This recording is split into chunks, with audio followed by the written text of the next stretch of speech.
माळशेज घाटात बस व पिकअपचा भीषण अपघात, सुदैवाने जीवितहानी टळली. मुरबाड तालुक्यातील प्रसिद्ध माळशेज घाटात शुक्रवारी दुपारी बस व पिकअप वाहनाचा भीषण अपघात झालाय. चेडुवा मंदिराजवळील वळणावर हा अपघात घडला असून सुदैवाने कोणतीही जीवितहानी झाली नाहीये.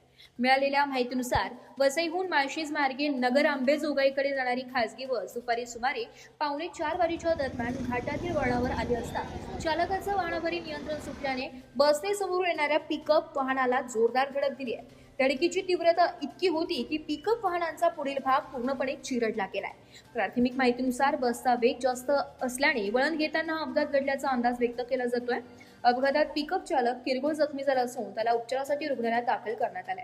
घटनेची माहिती मिळताच स्थानिक नागरिक व पोलीस घटनास्थळी दाखल झाले.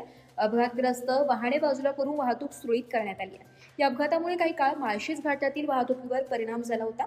या घटनेमुळे घाटातील धोकादायक वळणांवर वाहन चालकांनी अधिक काळजी घेण्याची गरज पुन्हा एकदा अधोरेखित झाली आहे. टिटोळा न्यूजसाठी किरण कारवळ, माळशेज.